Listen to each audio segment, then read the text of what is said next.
অযোগ্য, অথর্ব, অদূরদর্শী, অসৎ, নীতিহীন ভারতীয় কুত্তার বাচ্চা। আপনার ভদ্রতার মুখোশের পিছনে লুকিয়ে আছে এক দেশদ্রোহী রয়ের দালাল। আপনার এই ভদ্রতার পিছনে লুকিয়ে আছে একটা হারামজাদা। আপনার এই ভদ্রতার পিছনে লুকিয়ে আছে একটা নর পশু, যে দীর্ঘ 17 বছর 20 বছর বিএনপির মহাসচিব থাকাকালীন একটা যোগ্য নেতৃত্ব, একটা যোগ্য বিপ্লব আপনার দ্বারা হয়নি, এবং বিএনপির নপুংসক নেতৃত্ব আপনার মতো একটা বাটপারকে এখন মহাসচিব করে রেখেছে। আপনি কথায় কথায় বলেন সংস্কার পরে নির্বাচন আগে, সংস্কার আগে নির্বাচন, সংস্কার পরে নির্বাচিত লোকজনরা তারা এটার দায়িত্ব পালন করবে। আপনি কি এটা নিয়ে কথা বলেছেন কখনো? আপনার নির্বাচন, এরা তো আপনি নিজে জানেন না যে গত 53 বছরের রাজনীতিবিদরা কমপ্লিটলি ফেল করেছে বাংলাদেশের সংস্কার করতে? অযোগ্য, অথর্ব, অদূরদর্শী, অসৎ, নীতিহীন ভারতীয় কুত্তার বাচ্চা। আমি একজন ভুক্তভোগী নাগরিক, যে নাগরিক তার মৃত মা বাবাকে দেখতে পারে নাই। আমি ওই নাগরিক দেশের পক্ষে কথা বলার জন্য আমার মায়ের মুখে আমি শেষ পানিটুকু আমি তুলে দিতে পারি নাই, আমার বাবার মুখে শেষ পানিটুকু তুলে দিতে পারি নাই। এই আপনার মতো জঘন্য লোকজনদের জন্য, আপনাদের মতো সামাজিক বেশ্যাদের জন্য বাংলাদেশের একজন নাগরিক জেকব মিল্টনকে কাউকে শুয়োরের বাচ্চা বলতে হয়, কাউকে বেশ্যার বাচ্চা বলতে হয়, আপনার মতো একটা ভণ্ডকে ভণ্ড বলতে হয়। মির্জা ফখরুল, আপনি তো ওই মানুষ, আপনি তো ওই একটা মানুষ, রাইট? আপনি খুব নীতিবান, আপনি নাকি সৃজনশীল রাজনীতি করেন। মির্জা ফয়সাল আমিন নামে একটা লোক আছে ঠাকুরগাঁয়, আমি শুনেছি সে নাকি আপনার ভাই। আপনি তাকে জেলা বিএনপির সাধারণ সম্পাদক বানিয়েছিলেন, সাবেক মেয়র বানিয়েছিলেন, নির্বাহী সদস্য বানিয়েছিলেন।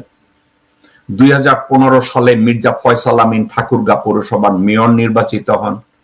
তবে ঋণ খেলাপি হিসাবে সে সময় তার নামে নির্বাচন কমিশনে অভিযোগও জমা পড়েছিল।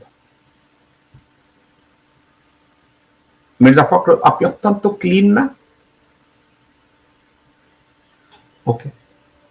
অ্যাডভোকেট অরুণাংশ দত্ত, টিটু উপজেলা চেয়ারম্যান, ঠাকুরগাঁও সদর উপজেলা এবং আওয়ামী লীগ নেতার বাড়িতে হামলা ঠেকানো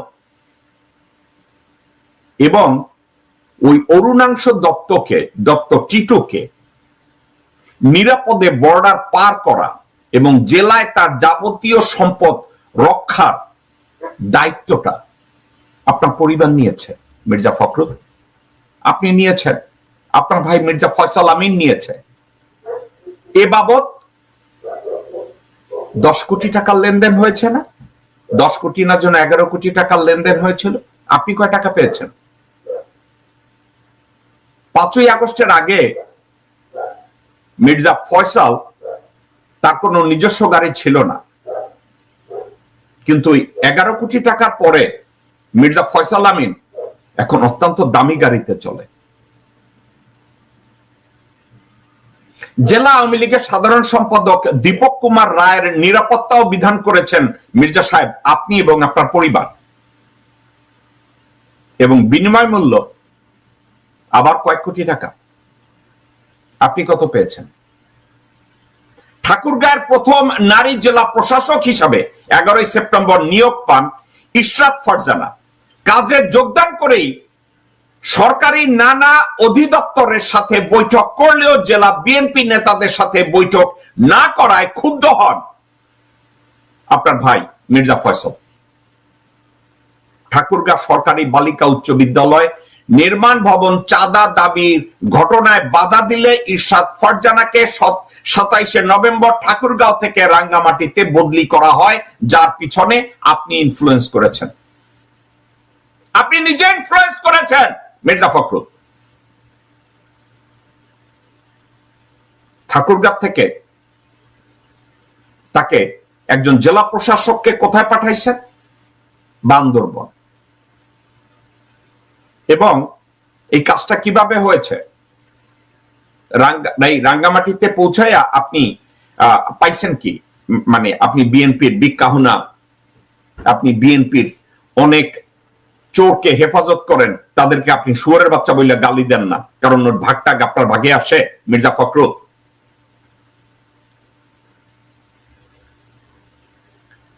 ঠাকুরগাঁ সরকারি বালিকা উচ্চ বিদ্যালয়ের ভবন নির্মাণের কাজ পাওয়া ঠিকাদার প্রতিষ্ঠানের কাছে 50 লাখ টাকা দাবি করে মির্জা ফয়সালের কর্মীরা। সেই টাকার বিষয়টি নিষ্পত্তি না হওয়ায় আজ অবধি নির্মাণ কাজ থেমে রয়েছে। মির্জা ফখরুল, আপনি আপনার ভাইকে দিয়ে এগুলো করাচ্ছেন, তো এগুলো কি আপনার দায়িত্বের মধ্যে পড়ে? আপনি না একজন সজ্জন ব্যক্তি, রাজনীতিবিদ। ঠাকুরগাঁ সদরে সরকারিভাবে সুইপার কলোনি নির্মাণের জন্য টেন্ডারের মাধ্যমে কাজ পাওয়া ঠিকাদার প্রতিষ্ঠানের কাছেও বিপুল অঙ্ক চাঁদা দাবি করেছে আপনার ভাই এবং আপনার পরিবার। এছাড়াও প্রশাসন, ইউএনও, টিএনও এবং উচ্চ পর্যায়ে বিশেষ করে পুলিশ সুপারের কাছে যে কোনো কাজ বা মামলা সংক্রান্ত কাজে গেলে স্পষ্ট বলে দেয় কাজ হয়ে যাবে, কিন্তু মির্জার অফিস ঘুরে আসেন।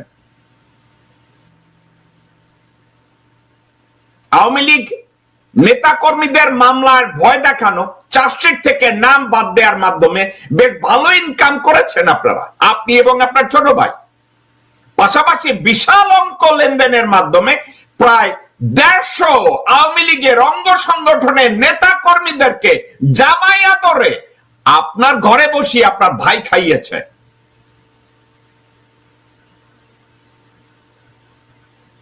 এই কিন্তু নিজ দলের নেতা কর্মীদের তোপের মুখে মানববন্ধনের মুখোমুখি হন আপনারা, যেটা পরবর্তীতে স্থগিত হয়।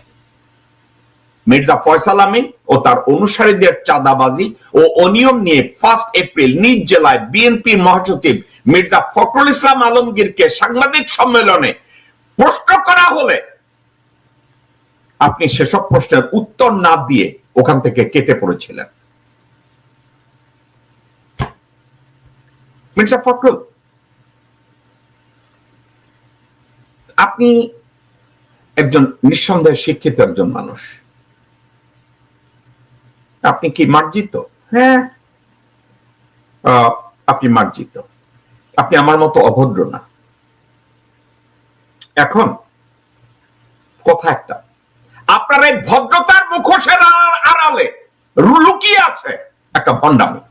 আপনার ভদ্রতার মুখোশের পিছনে লুকিয়ে আছে এক দেশদ্রোহী রয়ের দালাল। আপনার এই ভদ্রতার পিছনে লুকিয়ে আছে একটা হারামজাদা। আপনার এই ভদ্রতার পিছনে লুকিয়ে আছে একটা নরপশু, যে দীর্ঘ 17 বছর 20 বছর বিএনপির মহাসচিব থাকাকালীন একটা যোগ্য নেতৃত্ব, একটা যোগ্য বিপ্লব আপনার দ্বারা হয়নি, এবং বিএনপির নপুংসক নেতৃত্ব আপনার মতো একটা বাটপারকে এখন মহাসচিব করে রেখেছে। মির্জা ফখরুল,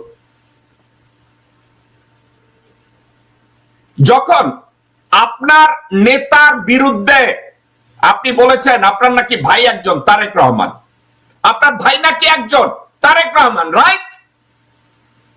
তা আপনার ভাইকে যখন এই নপুংসক এই কথাটা বলে আপনি কি করেছিলেন? লন্ডনে থেকে কি করে জানেন? আমি কয়দিনই লন্ডনে গেছি। অথবা মিথ্যা, এর ইনভেস্টিগেট করার দায়িত্ব আপনার। কিন্তু জনাব তারেক রহমানকে যখন ডিফেন্ড করে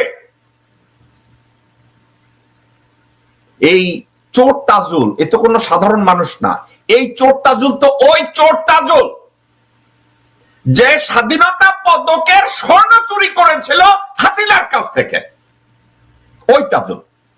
এখন এই তাজুলের মতো লোক যখন জনাব তারেক রহমান অর্থাৎ মির্জা ফখরুল আপনার দলের নেতাকে এভাবে ডিফেন্ড করে, এভাবে অসম্মান করে, আপনি কি তার কোনো জবাব দিয়েছিলেন নাকি মেনে নিয়েছিলেন যে তারেক রহমানকে যদি ডিফেন্ড করে, তারেক রহমানকে যদি মেরেও ফেলে, আমি মির্জা ফখরুলের কিছু আসে যায় না? আমি তো মহাসচিবই থাকবো। বেগম খালেদা জিয়া যদি মারা যায়, যাক, বিএনপির আলটিমেট নেতৃত্বে তো আমিই আছি। বিষয়টা কি তাই? আপনি কি কিছু করেছেন মির্জা ফখরুল? করেছেন কিছু? আপনি বলেন নাই, কারণ আপনার মতো নপুংসকরা তখনও বসে থাকে, কিছু বলা যাবে না। মির্জা ফখরুল, আপনি এই হেলিকপ্টারে করে জেনারেল ওয়াকার, ভারতের এনএসজির কিছু স্নাইপার শুটার ছিল গণভবনে, তাদের কাজ ছিল হাসিনা যদি কাউকে শুট করতে বলতো, গণভবন থেকে তারা বেরিয়ে যেত প্রিপারেশন নিয়ে। ওয়াকার তাদেরকে সাপোর্ট দিয়েছে। আর্মি এভিয়েশনের হেলিকপ্টার ব্যবহার করা হয়েছে আমার দেশের জনগণকে খুন করার জন্য। মির্জা ফখরুল, আপনি কি এটা নিয়ে কথা বলেছেন কখনো? আপনি কি আজ অবধি, 5ই আগস্টের পরে আজ অবধি জেনারেল ওয়াকার সম্পর্কে একবার জনসম্মুখে বলেছেন যে জেনারেল ওয়াকার বিডিআর পিলখানা ম্যাসাকারে আপনি মির্জাফরের ভূমিকা পালন করেছিলেন, আপনার নির্দেশে দেশের জনগণের উপরে গুলি চালানো হয়েছিল, একবারও বলেছেন? আপনি কথায় কথায় বলেন সংস্কার পরে নির্বাচন আগে, সংস্কার আগে নির্বাচন, সংস্কার পরে।